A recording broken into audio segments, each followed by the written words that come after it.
York Times bestselling author is out with the third installment of his beloved Dogs with a Purpose series. Stella Ranch Patrol is about a small dog who plays a big role on a struggling family ranch. And joining us to continue the conversation this morning is the author.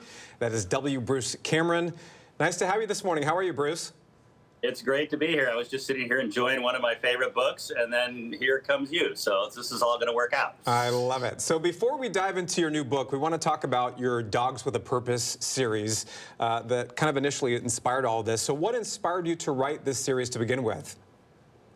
It started with my book, A Dog's Purpose, which, of course, was made into a movie and was my biggest seller to date, and it's a dog book. That sort of set me down the path of being the dog book guy.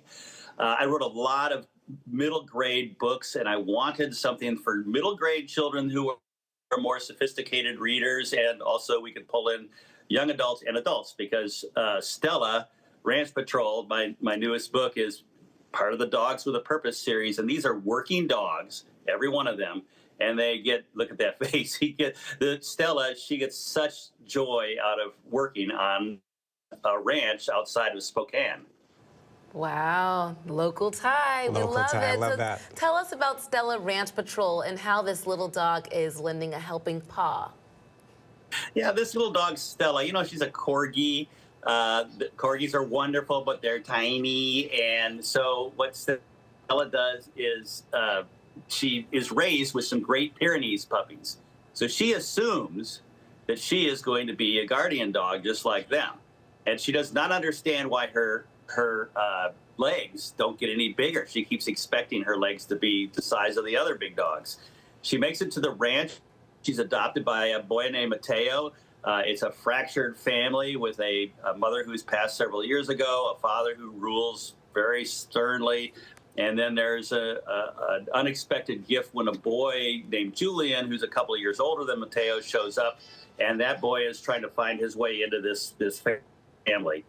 So it's a really wonderful family story, and then it's the story of Stella, who wants to be on ranch patrol, though Mateo gets the idea, well, corgis were bred to herd cattle. What if we tried to herd sheep with a corgi? And Stella doesn't understand. It's like, I want to be like the guardian dogs. I want to just sleep out in the grass and bark. And they won't let Stella do that. Oh, my gosh. What do you hope that readers take away from this book, and in particular, some of those sophisticated younger readers that you were mentioning? What's the message for them? Well, I want people to understand that working dogs are very often very happy dogs. They may look so full of concentration when they're focused on what they're doing, but whether they're guiding a person or watching with sensitivity toward oncoming seizures or whatever is the working dog's purpose, they love having a purpose. And Dogs with a Purpose came off, of course, the title, A Dog's Purpose, my big hit. But it really goes to the fact, yeah, there's some corgis. It really goes to the fact that dogs just really not only want to be with us, but want to work with us. That's why we bred dogs, and most of them still have that stitched into their DNA. It's an important message. And so you mentioned your big hit, A Dog's Purpose, which was turned into a major motion picture along with A Dog's Journey and A Dog's Way Home. All major motion pictures. What does it mean to you, and what is that like watching your books come to life on the big screen?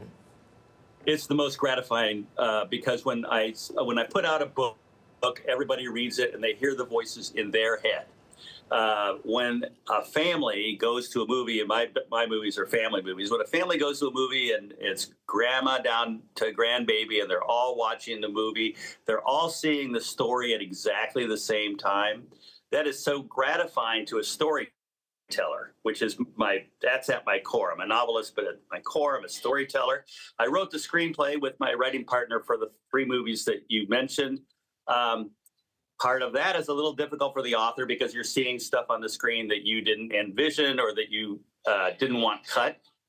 But for the most part, it's a really gratifying, fun experience. Bruce, I'm dying to know, for a guy who's done quite a bit of writing about dogs, do you have any? I do have. I have a 14-year-old mutt named Tucker, whose job it is to keep the couch from floating away. And he's at it right now. That's how he spends his day. what his purpose is to just be on hand in case we have a sleep emergency and we all need to go to sleep. Then he's there for us. Absolutely. Are there lessons that you have learned from being a dog owner?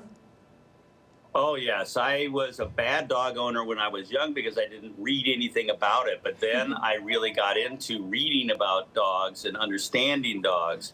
And I became persuaded that all the training that was given me as a boy, where I was punished for things and rewarded for things, dogs, they don't react the same way as people. We think if we speak harshly that's doing something, and I don't think it is. I think dogs need to be guided into a pattern of behavior. And that is something that I've learned over time working with dogs, and working with dogs on the set of our 3 dog movies where there was no punishment. They were trained via love. They were given treats. And I was really persuaded by that as well. Oh, we all need a little guidance. It's even our dogs, right? That's right. So, Bruce, when can people get a copy of Stella Ranch Patrol? Stella comes out August 26th. However, you can order a copy right now from any place that takes online orders, and you'll have a first edition as soon as it arrives. Absolutely wonderful. Bruce, congratulations on this latest book and your success, and just sounds like some really wonderful reading and some great messages, especially for those young people. Thank you so much for having me this morning. Thank you. And maybe Stella will get its own motion picture, too, down the line. I think that's probably a very good possibility. Yeah, I just, those pictures of the little corgis, they're so cute. Cute, right? So cute.